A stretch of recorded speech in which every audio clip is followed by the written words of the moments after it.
أعوذ بالله السميع العليم من الشيطان الرجيم بسم الله الرحمن الرحيم الحمد لله الذي هدانا لهذا وما كنا لنهتدي لولا أن هدانا الله لقد جاءت رسل ربنا بالحق الصلاة والسلام على رسول المسدد المصطفى الأمجد المحمود الأحمد أبي القاسم محمد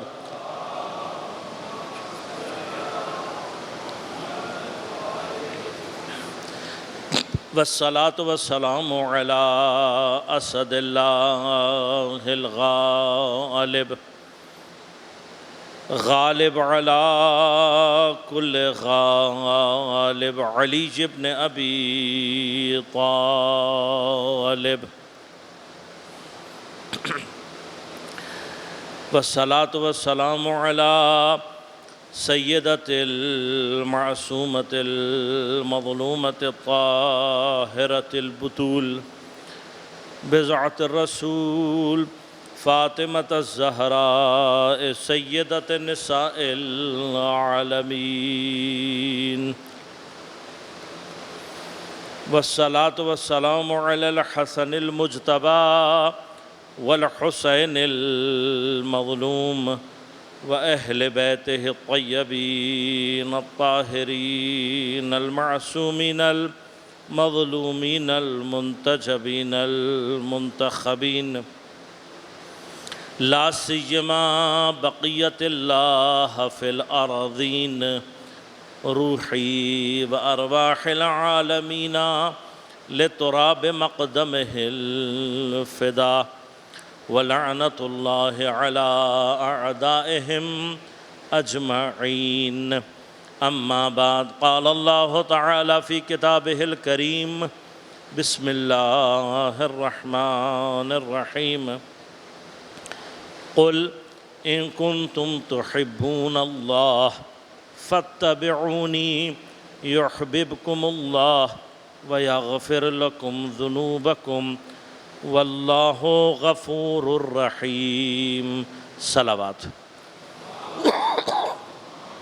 صلی اللہ علیہ وسلم. مومنین کرام، سامعین محترم، عزیزان گرامی قدر، سن 1442 ہجری کے محرم الحرام میں عشرہ اولیٰ میں حب الہی اور کربلا کے عنوان سے ہماری گفتگو کا سلسلہ جاری ہے. موضوع پر گفتگو کرنے کے لیے ہم نے سورہ مبارکہ آل عمران کی 31ویں آیت 31 نمبر آیت کو سرنامہ کلام کے طور پر انتخاب کیا اور میں نے آپ کی خدمت میں اس کی تلاوت کا شرف حاصل کیا. ارشاد پروردگار ہو رہا ہے، اے حبیب آپ کہیے ان کنتم تحبون اللہ، اگر تم لوگ اللہ سے محبت کرنے والے ہو، فاتبعونی، میری اتباع کرو، مجھے فالو کرو. کیا ہوگا؟ یحببکم اللہ، اللہ بھی تم سے محبت کرے گا.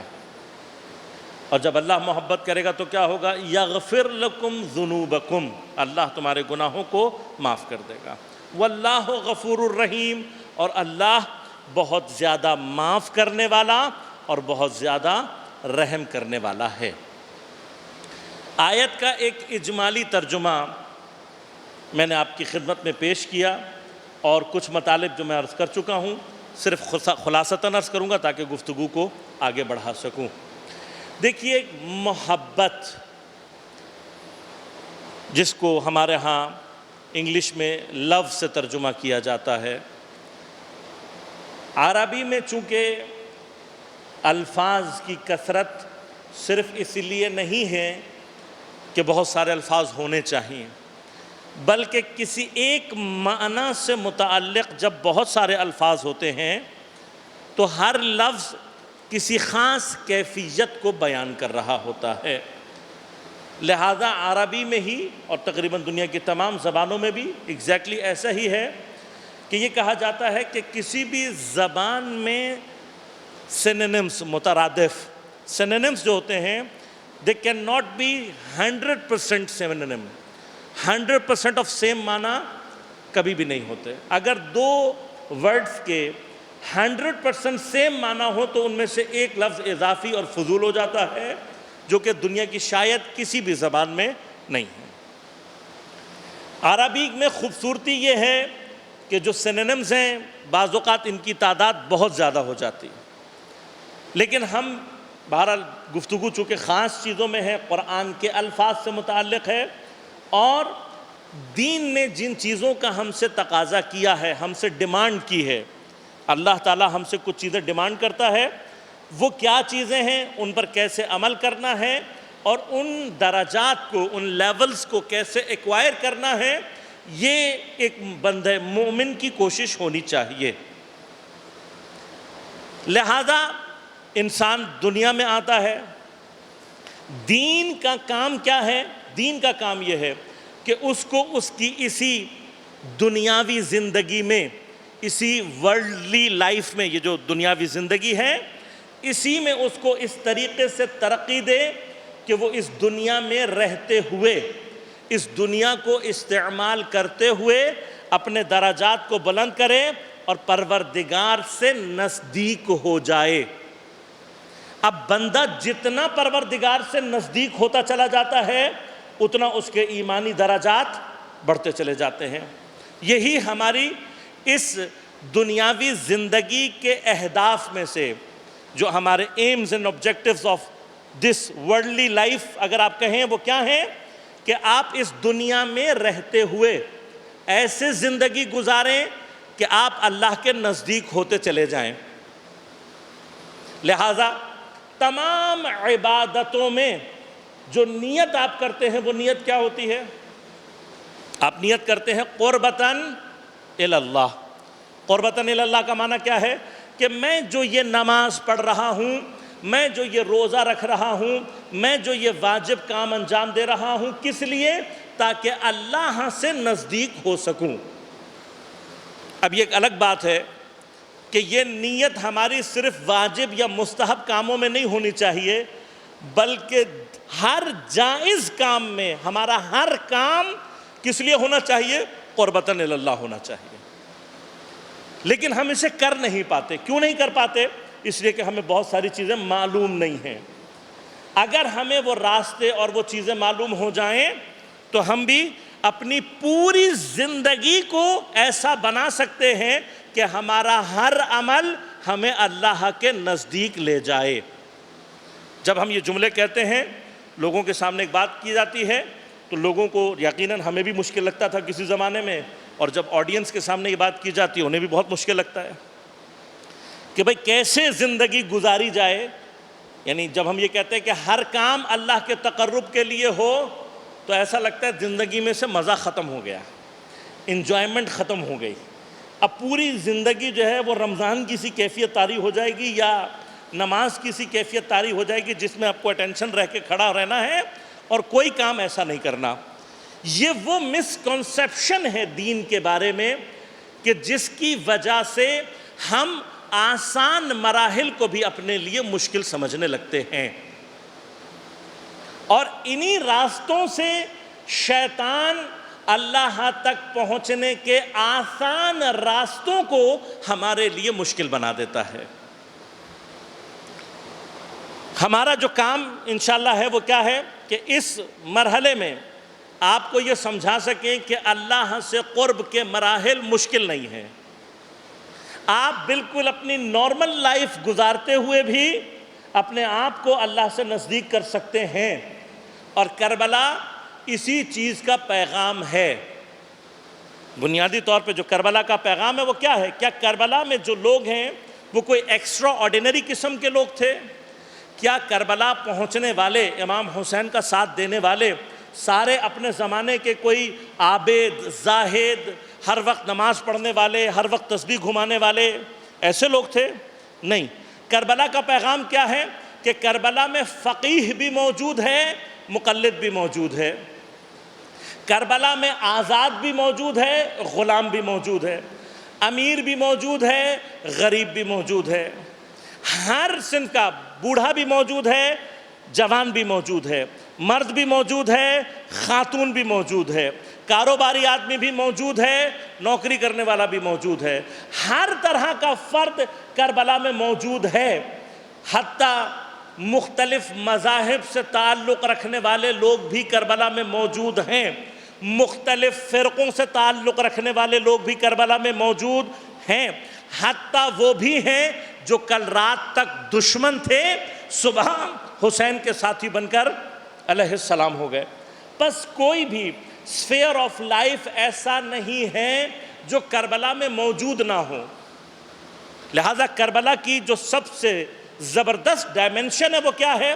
اگر آپ کربلا کو اسٹڈی کریں گے تو کوئی شخص دنیا میں ایسا نہیں ہے کہ جس کو اپنے لیے نمونہ کربلا میں نہ مل سکے، اپنے لیے آئیڈیل کربلا میں نہ مل سکے۔ یعنی اگر آپ عالم ہیں تو بھی وہاں موجود ہے، اگر آپ کاروباری آدمی موجود ہیں، کاروباری شخص ہیں تو کربلا میں آپ کا آئیڈیل موجود ہے، اگر آپ آقا ہیں آئیڈیل موجود ہے، غلام ہیں آئیڈیل موجود ہے، مرد ہیں آئیڈیل موجود ہے، عورت ہے آئیڈیل موجود۔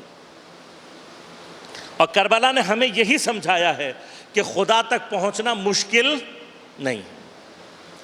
یہ جو ڈسکشن ہے بیسیکلی اس کا اصل مقصد ہی یہ ہے کہ میں آپ تک یہ بات پہنچا سکوں کہ یہ چیزیں کوئی اتنی مشکل، کربلائی بننا، حسینی بننا کوئی مشکل کام نہیں، لیکن وی مسٹ نو دا پاث، ہمیں راستہ پتہ ہونا چاہیے کہ ہم نے کیسے پہنچنا ہے۔ لہذا پیتھ کیا ہے؟ پیتھ یہ ہے، سب سے پہلے ہمارے اندر دین کی، اللہ کی، شریعت کی، اہل بیت کی محبت ہونی چاہیے، اور ایک اسپیسیفک لیول پر جا کر یہ محبت مودت میں تبدیل ہو جاتی ہے خود بخود۔ جو بیس لائن ہے دین کی، جو بیس لائن ہے وہ کیا ہے؟ محبت۔ اگر بیس لائن نہیں ہوگی تو آپ اوپر کی بلڈنگ کبھی بھی بنا نہیں سکتے۔ فاؤنڈیشن آف ریلیجن کیا ہے؟ محبت۔ لہذا امام جعفر صادق علیہ السلام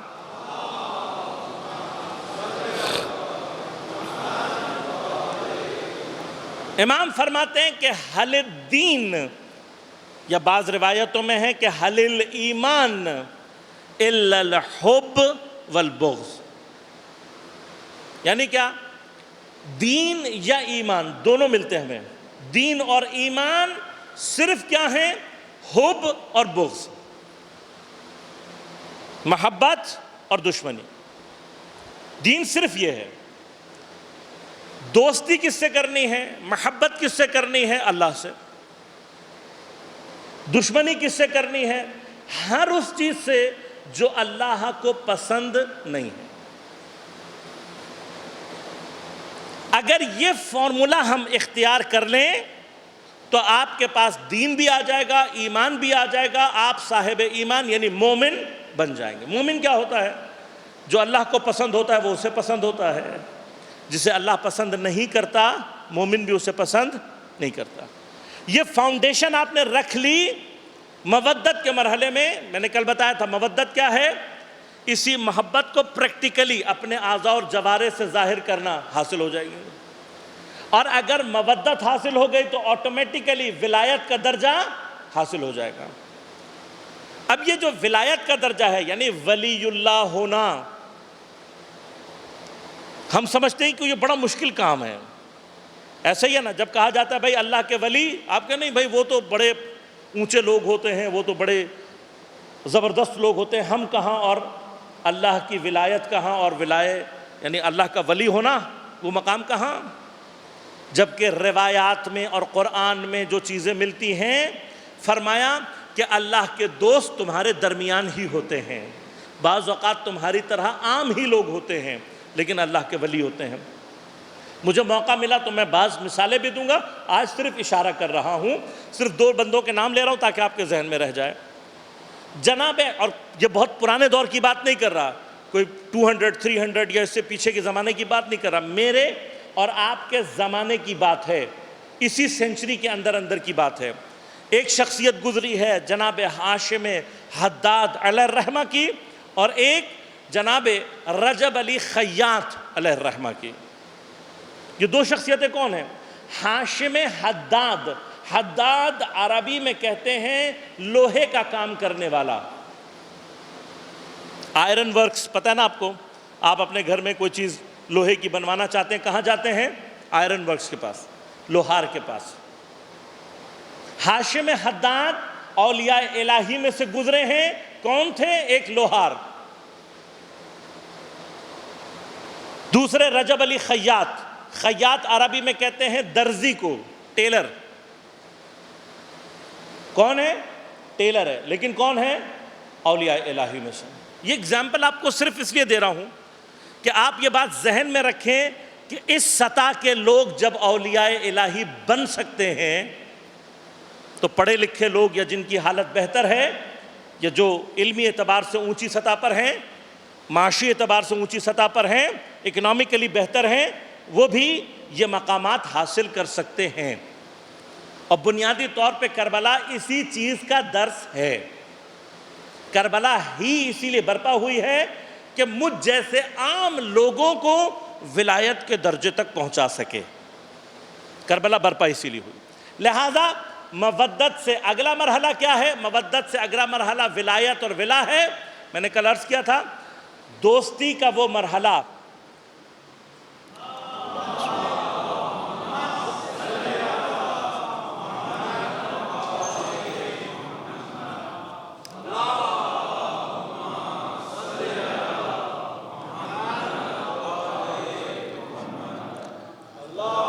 اللہم صلی علی محمد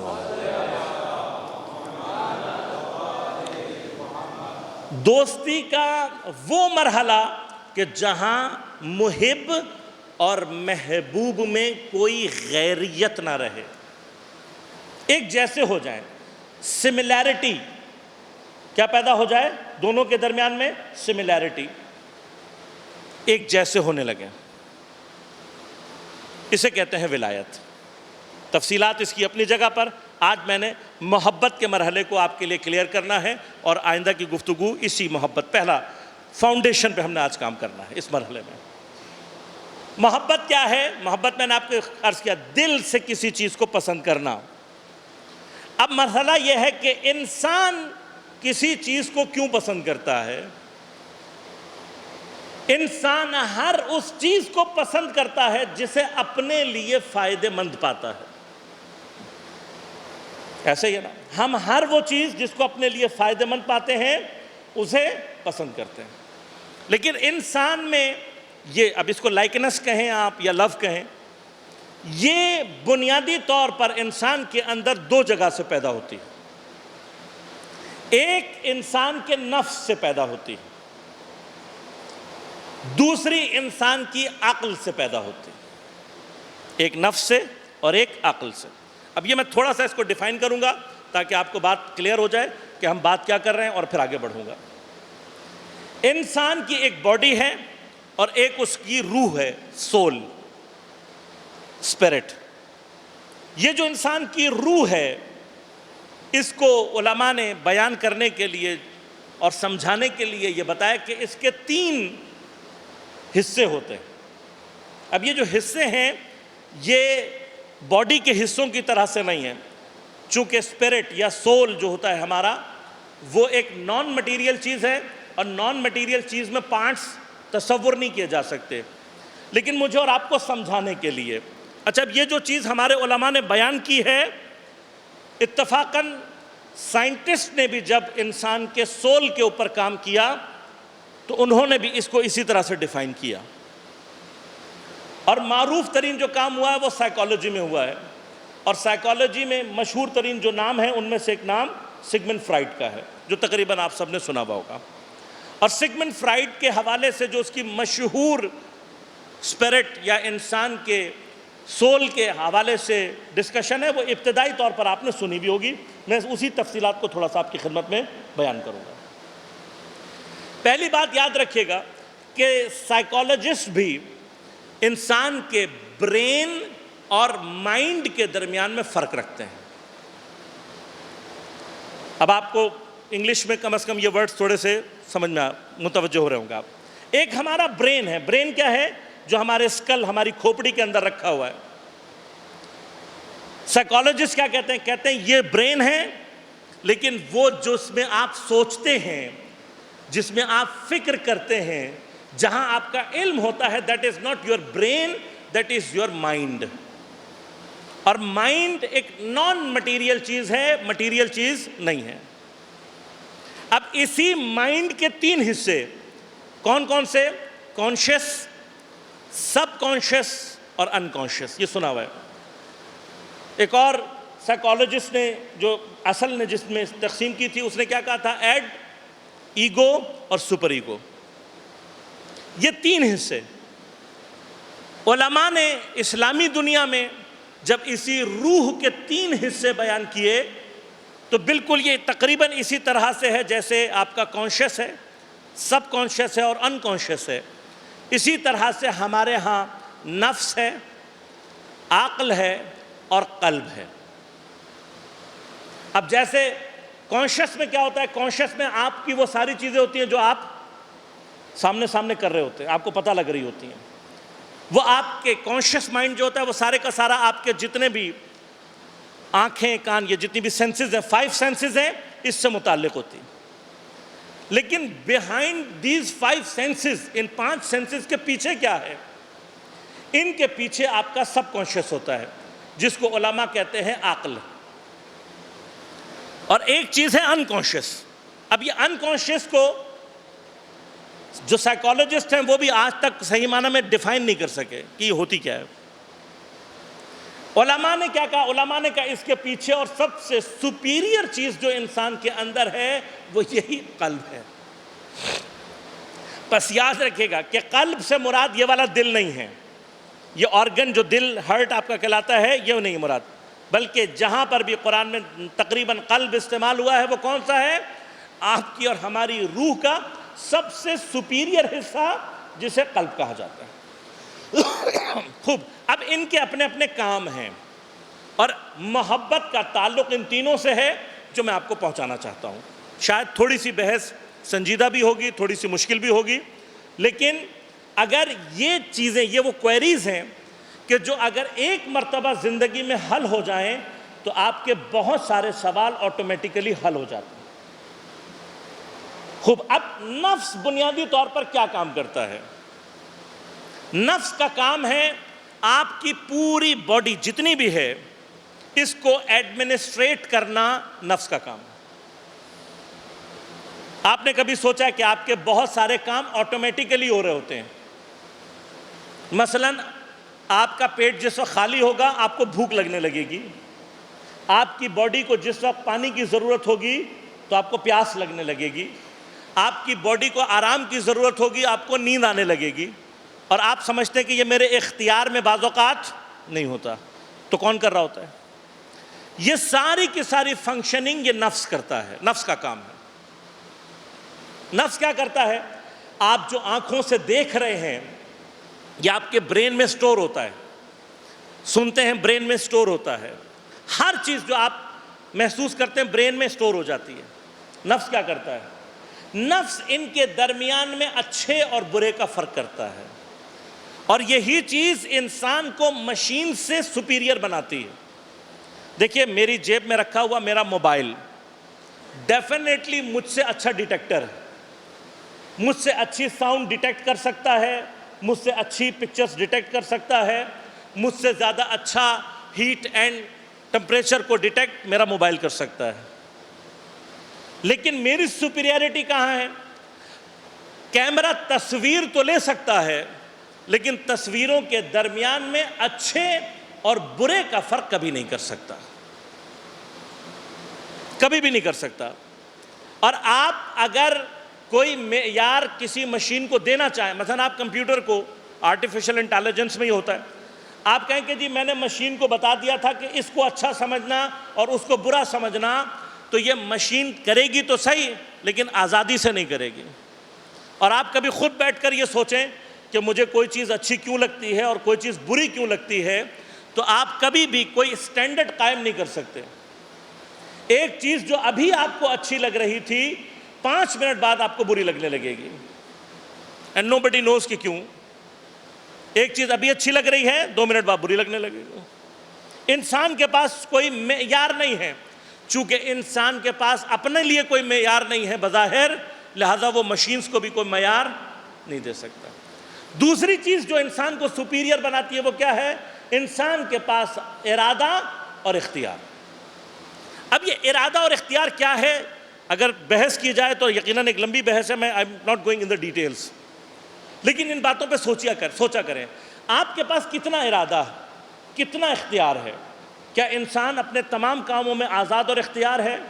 نہیں، انسان کا ارادہ اور اختیار بہت لمیٹڈ ہے۔ وہ لمیٹڈ کیا ہے؟ مثلا آپ ہاتھوں سے نوالا اٹھا کر منہ میں رکھ سکتے ہیں، کیا اس کا ٹیسٹ آپ کے اختیار میں ہے؟ کیا آپ کر سکتے ہیں کہ اگر کھانے میں نمک غلطی سے زیادہ ڈل گیا ہے اور آپ چاہیں کہ آپ کو نمک زیادہ نہ لگے، آپ کے اختیار میں ہے؟ اگر کھانے میں مرچ زیادہ ڈل گئی ہے تو کیا آپ کے اختیار میں ہے کہ آپ کو مرچ نہ لگے؟ نہیں۔ اور جیسے ہی یہ نوالا آپ کے گلے سے نیچے گیا، اس کے بعد اب اس کے ڈائجیشن کا، اس کے ابزرشن کا، ایبزارب ہونے کا اور ایکسکریٹ ہونے کا، یعنی ہاضم ہونے کا، جاذب ہونے کا اور دفع ہونے کا نظام، ان میں سے کچھ بھی آپ کے کنٹرول میں نہیں ہے۔ بنیادی طور پر انسان کا ارادہ اور اختیار شروع کہاں سے ہوتا ہے؟ کیا چیز ہے جو انسان کو ارادہ اور اختیار دیتی ہے؟ آپ کا کہاں پر ارادہ اور اختیار ہے؟ ارادہ اور اختیار ہمارا وہاں شروع ہوتا ہے جہاں پر اللہ تبارک و تعالی آ کر ہمارے لیے چیزوں کو ڈیفائن کرتا ہے کہ تمہارے لیے کیا چیز حلال ہے اور کیا چیز حرام۔ دیکھیے 1 منٹ کے لیے سوچئے گا اس بات پر بھی، اگر اللہ تبارک و تعالی آج اعلان ہو جائے کہ بھئی تمہارے اوپر کوئی چیز بھی حرام نہیں ہے،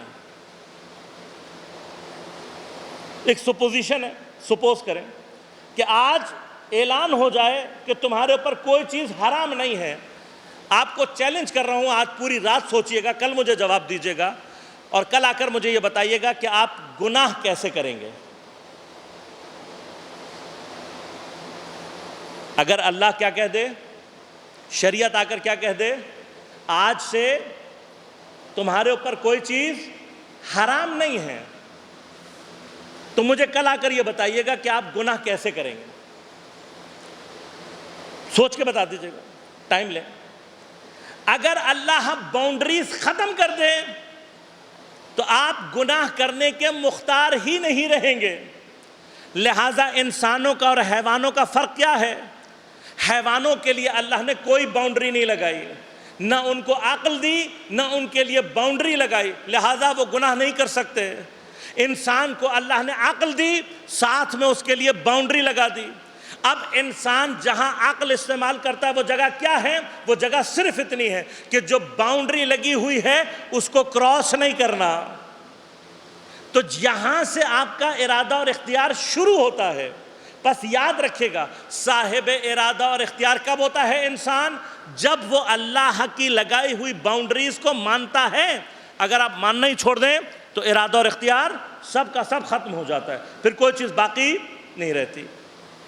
اب انسان کا جو نفس ہے وہ کیا کرتا ہے؟ اس کا کام ہے آپ کی پوری باڈی کو ایڈمنسٹریٹ کرنا۔ لہذا نفس اپنی پرائیورٹیز بناتا ہے، اور نفس کی پہلی اور امپورٹنٹ پرائیورٹی کیا ہے؟ نفس کی پرائیورٹی یہ ہے کہ وہ باڈی کو انسان کی باقی رکھنا چاہتا ہے۔ اگر انسان کی باڈی مر جائے یا فرض کریں کہ سلیپ موڈ میں چلی جائے یا کومے میں چلی جائے تو انسان کا نفس آٹومیٹیکلی اس کا کام ختم ہو جاتا ہے، بیکار ہو جاتا ہے۔ نفس نہ حالت خواب میں کچھ کر سکتا ہے، نہ حالت کوما میں کچھ کر سکتا ہے، اور نہ موت کے بعد کچھ کر سکتا ہے۔ لہٰذا اب قرآن کی طرف غور کیجئے گا کہ پروردگار نے جس وقت موت کا ذکر کیا تو اللہ تعالیٰ یہ نہیں فرمایا کہ روح موت کا ذائقہ چکھتی ہے، اللہ نے یہ نہیں کہا کہ عقل کو موت آتی ہے یا قلب کو موت آتی ہے، بلکہ کیا فرمایا؟ فرمایا کل نفس ذائقۃ الموت، یہ نفس ہے جو موت کا ذائقہ چکھتا ہے۔ اب نفس کی موت کیا ہے؟ نفس کہاں موت کا ذائقہ چکھتا ہے؟ اگر آپ نفس کا جو باڈی کے ساتھ کنیکشن ہے اسے ختم کر دیں تو نفس کی موت ہو جاتی ہے۔ جس وقت آپ سوتے ہیں اس وقت یہ کنیکشن ٹیمپریری طور پر ختم ہوتا ہے، لیکن جس وقت انسان مر جائے اس وقت یہ کنیکشن پرماننٹلی ڈسکنیکٹ ہو جاتا ہے۔ جیسے ہی اب غور کے بہت امپورٹنٹ مسئلہ ہے، اس کو اگر یہاں پر میں نے آپ کو سمجھا دیا آگے کے بہت سارے مسائل آپ کے آٹومیٹیکلی حل ہو جائیں گے۔ ایک بات کی طرف اشارہ کر دوں، کل آگے چل کے انشاءاللہ مزید تفصیل آپ کی خدمت میں عرض کروں گا۔ ہم اور آپ یہ سمجھتے ہیں کہ اپنی روح کو تقویت دینا، اپنی عقل کو تقویت دینا بہت کوئی سخت کام ہے۔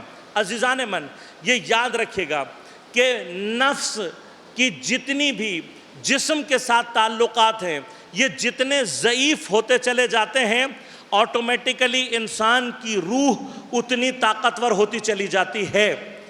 ہمیں اور آپ کو کچھ نہیں کرنا، صرف کرنا کیا ہے کہ ہمارا جو مادے کے ساتھ، مٹیریل کے ساتھ کنیکشن ہے اس کو ضعیف کرنا ہے، ختم نہیں کرنا، بلکہ کیا کرنا ہے؟ صرف اسے کنٹرول کرنا ہے۔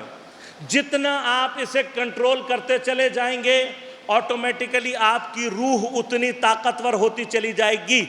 بس ایک بات یاد رکھے گا، میں نے ابھی آپ سے کیا عرض کیا تھا کہ آپ محبت کی فاؤنڈیشن مضبوط کر لیں، مودت خود بخود ہو جاتی ہے، مودت خود بخود ہوگی، ولایت خود بخود آٹومیٹیکلی۔ کیوں؟ اس لیے کہ آپ کی جو روح ہے وہ اللہ سے کنیکشن میں آٹومیٹیکلی کنیکٹ ہوتی ہے، میں اس کی مثال دیتا ہوں لوگوں کو، آپ کو بھی ایگزامپلیفائی کرتا ہوں تاکہ بات میری پہنچ سکے۔ نفس اور انسان کا قلب، ان دونوں کی مثال آپ کو موبائل سے سمجھا دیتا ہوں۔ یوں سمجھ لیں کہ آپ کا جو موبائل ہے اس کی جو باڈی ہے وہ ہمارے جسم کی طرح سے، اس کے اندر جو چارجر آپ ڈالتے ہیں، بیٹری ڈالتے ہیں، وہ نفس کی طرح سے، کہ جس کو اپنی بقا کے لیے میٹر چاہیے، وہ اپنے آپ کو ریچارج کرے گا، جب وہ چارج ہوگا تو موبائل کام کرے گا۔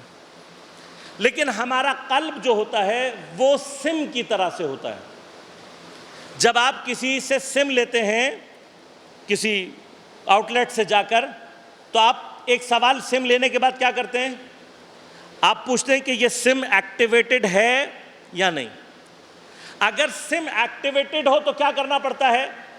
جیسے ہی آپ اس کو موبائل میں ڈال کر موبائل آن کریں گے آٹومیٹیکلی کنیکشن پیدا ہو جاتا ہے۔ ہمارا قلب سم کی مانند ہے، نفس کس کی مانند ہے؟ بیٹری کی مانند ہے۔ جیسے ہمارے نفس کو چارج ہونے کی ضرورت ہے، بیٹری کو چارج ہونے کی ضرورت ہے، اسی طرح ہمارے نفس کو بھی میٹر کی ضرورت ہے، چارج ہونے کی ضرورت ہے۔ لیکن قلب کیا ہے؟ قلب آٹومیٹیکلی اللہ سے کنیکٹیوٹی پیدا کرتا ہے، آٹومیٹیکلی۔ اب ہوتا کیا ہے؟ آپ نے موبائل لیا، ایکٹیو سم کا معنی کیا ہے؟ جیسے آپ موبائل آن کریں گے کنیکٹیوٹی خود بخود ہو جائے گی۔ آپ موبائل لے کر بیسمنٹ میں چلے گئے، کیا ہوا؟ کنیکشن آنا بند ہو گیا۔ کیا سم خراب ہوئی ہے؟ نہیں، سم خراب نہیں ہوئی۔ کیا اینٹینا خراب ہو گیا؟ نہیں، اینٹینا بھی خراب نہیں، کچھ بھی نہیں ہوا ہے۔ صرف کیا ہوا ہے؟ آپ کے اور اینٹینا کے درمیان میں پردہ حائل ہو گیا ہے، رکاوٹ آ گئی ہے، آبسٹرکشن آ گئی ہے درمیان میں۔ اگر آپ چاہتے ہیں کہ کنیکٹیوٹی دوبارہ ہو جائے تو آپ کو کیا کرنا پڑے گا؟ آپ کو بیسمنٹ سے نکل کر کھلی ہوا میں آنا پڑے گا۔ اچھا، کھلی ہوا میں آنے کے بعد کیا آپ کو کنیکٹیوٹی کے لیے کچھ کرنا پڑتا ہے؟ کوئی زحمت، کوئی کام کرنا پڑتا ہے؟ کچھ نہیں کرنا پڑتا۔ جیسے ہی آپ آئیں گے کنیکشن آٹومیٹیکلی حاصل ہو جاتا ہے۔ ہمارے قلب اور اللہ کے درمیان میں انہی مادی لذات اور شہوات کا پردہ پڑا ہوا ہوتا ہے۔ حب الہی کا کام کیا ہے؟ حب الہی کا کام یہ ہے کہ وہ ان پردوں کو ہٹاتا ہے۔ جس دن ہمارے درمیان سے یہ مادے کے پردے ہٹ گئے، ہمارا قلب خود بخود خدا سے کنیکٹیوٹی حاصل آٹومیٹیکلی حاصل کرتا ہے۔ اب میں آپ کو 2 ایگزامپل دے رہا ہوں اور بات آج کو یہاں پہ ختم کروں گا۔ مثلا جیسے ہی آپ کا مٹیریل سے تعلق کمزور ہوتا ہے، قلب آپ کا آٹومیٹیکلی کنیکٹ ہو جاتا ہے۔ اب ان میں سے ایک حالت تو خواب میں پیش آتی ہے۔ آپ جیسے سوتے ہیں تو سوتے ہوئے نہ آپ کو بھوک لگتی ہے نہ پیاس لگتی ہے، کوئی بھی چیز، ساری باڈی آپ کی سلیپ۔ تو جیسے ہی آپ سلیپ میں جاتے ہیں کیا ہوتا ہے؟ آپ کی روح پرواز کرتی ہے۔ تو چونکہ روح آزاد ہو جاتی ہے تو وہ کیا کرتی ہے؟ عالم ملکوت میں جا کر آپ کو وہ چیزیں دکھاتی ہے جو زندگی میں بھی آپ نے کبھی نہیں دیکھی ہوتی۔ دوسری جگہ، جب آپ کے اوپر کوئی ٹینشن آتی ہے، کوئی پریشانی آتی ہے، اور اگر وہ ٹینشن اور پریشانی شدید ہو تو کیا ہوتا ہے؟ نہ انسان کو بھوک لگتی ہے، نہ پیاس لگتی ہے، نہ نیند آتی۔ جوانوں کی تعداد ماشاءاللہ تھوڑی سی زیادہ ہے تو میں ان سے نزدیک اگزامپل دے دوں۔ آپ کا فائنل پیپر کل صبح اگر ہو رہا ہو تو کیا ہوگا؟ جب صبح فائنل پیپر ہوتا ہے، نہ بھوک لگتی ہے، نہ پیاس لگ رہی ہوتی ہے، نہ نیند آ رہی ہوتی ہے۔ صبح فائنل پیپر ہے، میں آپ کو کہوں یہ گیم کھیل لو، ویڈیو گیم، وہ کیا نام ہے؟ کیا جی یہ نام؟ پب جی۔ میں آپ سے کہوں یہ کھیل لو امتحان سے پہلے، کھیلیں گے آپ؟ کبھی نہیں کھیلیں گے۔ میں کہوں یہ موبائل، یہ فلم دیکھ لو، اس وقت کچھ اچھا نہیں لگے گا۔ کیوں؟ اس لیے کہ ایک ٹینشن ہے، ایک پریشانی ہے نا۔ اور یاد آپ خود غور کریں کہ جس وقت پیپر دینا ہوتا ہے، اب جیسے ہی پیپر کا ٹائم نزدیک آتا جاتا ہے اتنے ہی انسان دل کی گہرائی سے اللہ کو پکار رہا ہوتا ہے نا۔ یاد آ رہا ہے نا سب کو؟ سبھی کے ساتھ ہوتا ہے ماشاءاللہ۔ جیسے ہی کوئی ٹینشن آتی ہے، کوئی پریشانی آتی ہے، اسی لیے یاد رکھیے گا یہ فلسفہ ہے دنیا کے اندر مشکلات اور پریشانی کا۔ پریشانی اور ٹینشن اس نعمت کا نام ہے کہ جو ہمارے نفس کو مادے سے آزاد کرواتی ہے، اور جیسے ہی ہم مادے سے آزاد ہوتے ہیں ہمارا قلب آٹومیٹیکلی خدا کی طرف کنیکشن ہو جاتا ہے۔ وہ جو دعا آپ قلب سے مانگ رہے ہوتے ہیں، وہ جو دنیا کی بیزاری آپ کے اندر پیدا ہو جاتی ہے، وہ کیا ہے؟ وہی تقرب کا درجہ ہے۔ اب یہ میں نہیں کہہ رہا، قرآن نے کہا، اور قرآن نے بڑے زبردست طریقے سے اس کو ایگزامپلیفائی کیا۔ قرآن نے کہا جب تم پانی کا سفر کر رہے ہوتے ہو کشتی میں اور جا رہے ہوتے ہو اور تمہاری کشتی کہیں طوفان میں الٹ جاتی ہے اور تمہیں اپنی موت سامنے نظر آ رہی ہوتی ہے تو خدا نے کیا کہا؟ دعوا اللہ مخلصین لہ الدین، تم اللہ تعالیٰ کو تمام تر اخلاص سے پکارنا شروع کر دیتے ہو۔ اب کسی کی کشتی ڈوب رہی ہو سمندر کے درمیان میں تو آپ اندازہ لگا سکتے ہیں نا کہ وہ کتنے قلب کی گہرائی سے اللہ کو پکار رہا ہوتا ہے۔ اللہ نے بھی کہا ہاں تم ہمیں بہت ہی اخلاص کے ساتھ پکار رہے ہوتے ہو، لیکن مسئلہ کیا ہے تمہارا؟ جیسے ہی اللہ تمہیں نجات دیتا ہے، تمہیں کنارے پر لے کر آ جاتا ہے تو تم ایسے اللہ کو بھلا دیتے ہو جیسے تم نے کبھی اللہ کو پکارا ہی نہیں ہوتا۔ تو عزیزان من، ہم سب کی زندگی میں یہ مرحلہ ضرور آتا ہے کہ کسی ایک مقام پر ہم پریشانیوں میں مبتلا ہو کر، مصیبتوں میں مبتلا ہو کر اللہ کو تمام تر اخلاص کے ساتھ پکار رہے ہوتے ہیں۔ کیوں؟ جب پریشانی آتی ہے نفس کمزور ہو جاتا ہے، جیسے ہی جتنا نفس کمزور ہوگا اتنا قلب آٹومیٹیکلی اللہ سے کنیکٹیوٹی پیدا کر لیتا ہے۔ جب کنیکٹیوٹی پیدا کرتا ہے اتنے ہی اخلاص سے اللہ کو پکارتا ہے۔ اللہ کو ہم سے اس اخلاص کے سوا کچھ نہیں چاہیے۔ عزیزوں، کربلا کا جو اصل کمال ہے وہ یہ کہ اگر کوئی کربلا کو صحیح طور پر سمجھ لے تو کربلا اس کے اور اللہ کے درمیان میں ان پردوں کو خود بخود ہٹا دیتی ہے۔ جب کربلا ان پردوں کو ہٹاتی ہے تو جس نے کربلا کو صحیح معنی میں درک کیا ہوتا ہے اس کا قلب آٹومیٹیکلی خدا سے کنیکٹیوٹی پیدا کر لیتا ہے، اور جس کا قلب خدا سے کنیکٹیوٹی پیدا کر لے پھر اس کے لیے اس بات کا کوئی خوف ہی نہیں ہوتا کہ وہ موت پر جا کر گرے گا یا موت اس پر آ کر گرے گی۔ اللہم صلی اللہ علیہ وسلم۔ اس کو پھر کوئی غم نہیں۔ کربلا کا کام یہ ہے، اور میرا کام یہ ہے کہ میں آپ کو کربلا کے ذریعے سے اس مقام تک پہنچا سکوں۔ اس لیے اب عرض کروں گا، کچھ محبتیں ہیں جو نفس کی ہیں، اور کچھ محبتیں وہ ہیں جو قلب کی ہیں۔ ان دونوں میں فرق کیا ہے کل آپ کی خدمت میں عرض کروں گا۔ لیکن جو حسینی ہو جائے اور جو کربلا ہو جائے، اگر صحیح معنی میں کربلائی ہو جائے، حسینی ہو جائے، تو پھر اس کے لیے ضروری نہیں ہے کہ وہ کربلا کے میدان میں ہو۔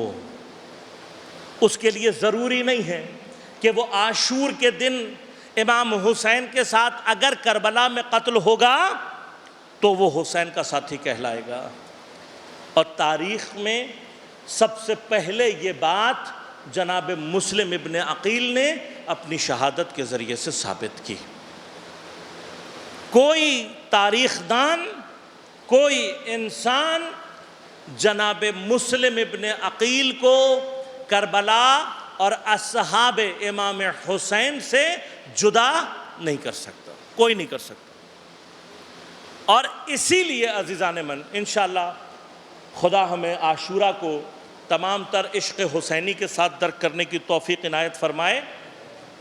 آخر روز عاشورہ کی جو زیارت ہے کہ جس میں آپ پیغمبر کو، جناب سیدہ کو، جناب امیر المؤمنین کو تعزیت پیش کرتے ہیں، اس میں جہاں باقی اصحاب کا نام لیا جاتا ہے، خاص طور پر جناب مسلم ابن عقیل کا نام بھی لیا جاتا ہے۔ مسلم نہ کربلا میں ہیں نہ عاشور کے دن ہیں، لیکن مسلم کربلا سے اس طریقے سے جڑے ہوئے ہیں کہ کوئی بھی مسلم کو کربلا سے جدا نہیں کر سکتا۔ واقعات آپ کے ذہنوں میں محفوظ ہیں کہ جب جناب مسلم کو پتہ لگا کہ ابن زیاد آ کر کوفہ میں حاکم ہو گیا ہے اور اپنی شیطنت اور چالاکیوں سے ایک ایک کر کے اہم ترین شیعہ شخصیتوں کو قتل کر رہا ہے اور گرفتار کر رہا ہے، تو آپ نے اس بات کو سمجھا کہ اگر ابھی ہم نے قیام نہیں کیا اور ابن زیاد کو مغلوب نہیں کیا تو پھر امام کے آتے آتے کوفہ میں کوئی امام کا ساتھی باقی نہیں رہے۔ اور جناب مسلم کا یہ فیصلہ بالکل صحیح تھا، تاریخ نے اس کی گواہی دی۔ لیکن ہوا کیا؟ ہوا یہ کہ جناب مسلم نے جب قیام کیا تو شیعوں کی ایک اہم شخصیت جناب سلیمان ابن سرد خزائی نے آپ کا ساتھ دینے سے انکار کر دیا، قیام کرنے سے انکار کر دیا۔ کبھی موقع ملا تو انشاءاللہ اس کی تفاصیل آپ کی خدمت میں پیش کروں گا۔ نتیجہ کیا نکلا؟ نتیجہ یہ نکلا کہ ایک بہت بڑی تعداد شیعوں کی گھروں میں بیٹھی رہ گئی اور بہت سارے منافق حضرت مسلم کے ساتھ شامل ہو گئے۔ لیکن ابن زیاد نے جب دیکھا کہ سلیمان نہیں ہے تو وہ سمجھ گیا کہ میں جیت گیا ہوں، لہٰذا اس نے اپنی شیطنت سے کچھ لوگوں کو پیسہ دے کر، کچھ لوگوں کو ڈرا دھمکا کر ایسے حالات پیدا کیے، تاریخ کے عجیب ترین حالات ہیں عزیزوں، کہ مسلم مغرب کی نماز جب پڑھا رہے ہیں مسجد کوفہ میں تو مسجد کوفہ بھری ہوئی ہے، اور نماز عشاء پڑھا کر جب مسلم مسجد سے نکل رہے ہیں تو اکیلے ہیں۔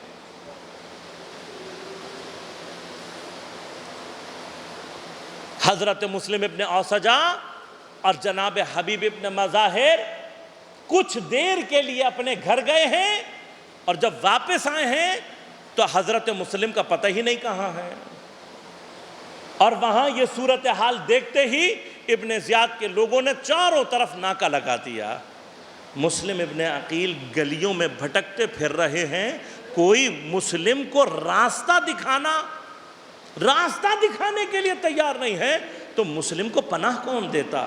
طوحہ کے گھر کے سامنے جا کر تھک کر بیٹھ گئے، اپنے بیٹے کے انتظار میں دروازہ کھولا، دیکھا کوئی نورانی شخصیت سامنے بیٹھی ہے، پوچھا بھائی حالات اچھے نہیں ہیں، تم کون ہو؟ کہا مسافر ہوں، کیا چاہتے ہو؟ کہا پیاس بہت لگی ہے۔ دوڑ کر گئی اور پانی لا کر دیا۔ حضرت نے پانی پی کر پیالہ واپس کر دیا، لیکن اپنی جگہ پر بیٹھے رہے۔ کہا حضرت سے، کہا میں نہیں جانتی آپ کون ہیں، لیکن میں بیوہ ہوں اور میرے گھر کے سامنے بیٹھنا مناسب نہیں ہے۔ آپ نے ایک مرتبہ سر اٹھا کر کہا مجھے کوفے کے راستے نہیں معلوم۔ کہا آپ اس شہر کے نہیں ہیں؟ نہیں ہم اس شہر سے نہیں ہیں۔ کہاں سے آئے ہیں؟ مدینہ سے تعلق ہے، بس مدینہ کا نام سننا تھا۔ ایک مرتبہ مومنہ نے تڑپ کر پوچھا مدینہ؟ مدینہ میں کہاں سے؟ کہا محلہ بنی ہاشم۔ محلہ بنی ہاشم کا نام سنتے ہی پوچھا آپ کون ہیں؟ کہا میں مسلم ابن عقیل ہوں۔ ایک مرتبہ قدموں میں گر گئی، گر کر کہتی ہے شہزادے مجھے معلوم نہیں تھا، کوئی اگر جسارت ہو گئی ہو معاف کر دینا۔ کہا نہیں، بس میں چاہتا ہوں کسی طرح سے کوفہ سے باہر نکل جاؤں۔ ارے میں نے خط لکھ کر فرزند زہرا کو بلایا ہے، لیکن اب تلواریں فرزند زہرا کے خلاف ہو گئی ہیں۔ ارے میں اپنے مولا کو بس اتنا بتانا چاہتا ہوں میرے مولا کوفہ نہ آنا، اب کوفہ آپ کے آنے کے قابل نہیں ہے۔ لیکن جناب مسلم کا سہارا کوئی نہیں تھا۔ رات اس گھر میں گزاری، دن میں دیکھا کہ حملہ ہو گیا۔ آپ گھر سے باہر تشریف لائے اور بالآخر دھوکے سے گرفتار ہوئے۔ زخمی حالت میں جناب مسلم ابن زیاد کے سامنے پہنچے ہیں۔ ملعون نے ایک مرتبہ حکم دیا کہ مسلم ابن عقیل کو دارالعمارہ کی چھت پر لے جا کر ان کا سر تن سے جدا کر کے ان کی لاش کو دارالعمارہ سے زمین پر پھینک دیا جائے۔ بس عزیزو، تاریخ کہتی ہے دارالعمارہ کی چھت پر پہنچ کر امام حضرت مسلم ابن عقیل سے پوچھا تمہاری آخری خواہش کیا ہے؟ کہا بس آخری خواہش اتنی ہے کہ اپنے امام کو ایک مرتبہ یہ بتا دوں کہ مولا اب آپ کوفے نہ آنا۔ کہا تمہاری یہ خواہش پوری نہیں ہو سکتی۔ کہا مجھے 2 رکعت نماز کی اجازت دو۔ 2 رکعت نماز پڑھنے کے بعد آپ نے بارگاہ خداوندی میں ہاتھ بلند کیے، وہاں ظالم نے تلوار چلائی، حضرت مسلم کا سر تن سے جدا ہوا، آپ کی لاش کو دارالعمارہ کی چھت سے زمین پر پھینکا۔ عزادارو، تاریخ میں یہ پہلا جنازہ ہے جو چھت سے زمین پر پھینکا گیا۔ آپ کے پیر میں رسیاں باندھ کر کوفے کے بازاروں میں پھرایا گیا، سر کو دارالعمارہ پر لٹکا دیا گیا۔ یہاں مسلم شہید ہو رہے تھے، وہاں راستے میں حسین گھوڑے کی پشت پر بیٹھے بیٹھے ایک مرتبہ حالت خواب میں گئے۔ جیسے ہی اٹھے ایک مرتبہ فرمایا انا للہ و انا الیہ راجعون۔ حضرت عباس نزدیک ہی تھے، ایک مرتبہ نزدیک آ کر پوچھا مولا یہ انا للہ پڑھنے کا کون سا موقع ہے؟ ایسی کیا بات ہو گئی؟ امام نے اپنی 2 انگلیوں کے درمیان سے اشارہ کیا، کہا عباس ذرا نگاہ کر۔ میرے مولا نے دیکھا دارالعمارہ ہے، مسلم کے ہاتھ بندھے ہوئے ہیں، ظالم تلوار لے کر کھڑا ہوا ہے۔ ایک مرتبہ عباس کے حالت چہرے پر غیظ کے آثار نمودار ہوئے، لیکن مسلم کا سر قلم ہو گیا۔ عباس دل محسوس کر رہ گئے۔ امام ایک مرتبہ قافلے کو رکوایا، قافلے کو رکوا کر جناب مسلم ابن عقیل کی زوجہ جو حضرت کی بہن لگتی ہیں ان کے پاس گئے خیمے میں، ان کو جا کر تسلیت دی۔ حضرت کی بیٹی ہے، چھوٹی بچی ہے، اس کو اپنی گود میں بیٹھا کر امام نے پیار کرنا شروع کیا۔ بس خاندان نبی کی پروردہ تھی۔ حضرت کا پیار دیکھنے کے بعد ایک مرتبہ تڑپ کر کہنے لگی ماموں آپ ایسے پیار کر رہے ہیں جیسے یتیموں کو پیار کیا جاتا ہے۔ کہاں حمیدہ، ارے آج سے میں ہی تیرے باپ کی جگہ پر ہوں، ارے میری سکینہ تیری بہن کی جگہ پر ہے۔ ارے بی بی سمجھ گئی، رو رہی تھی، لیکن حسین پیار کر رہے تھے۔ بازادارو 4 سالہ سکینہ یہ منظر دیکھ رہی تھی۔ عصر عاشور جب گھوڑوں کی ٹاپیں خیام کے نزدیک آئی ہوں گی تو سکینہ نے سوچا ہوگا ارے کوئی مجھے بھی پیار کرے گا، میرے بابا کا دلاسا دے گا، لیکن ہائے حسین کی بیٹی، کوئی تماچے مار رہا، کوئی کانوں سے گوہر چھین رہا۔ الا ولعنت اللہ علی القوم الظالمین۔ وسيعلم الذين ظلموا أي منقلب ينقلبون۔ بار الہ ہماری اس عبادت کو اپنی بارگاہ میں قبول و منظور فرما، بحق حضرت سید الشہداء امام زمان علیہ السلام کے ظہور میں تعجیل فرما، تمام عزاداران سید الشہداء کی حفاظت فرما، بار الہ تمام علماء مراجع اعظام کی حفاظت فرما، ہم سب کو امام زمان علیہ السلام کے اعوان و انصار میں شمار ہونے کی توفیق عنایت فرما۔ ربنا تقبل منا انک انت السمیع العلیم برحمتک یا ارحم الراحمین۔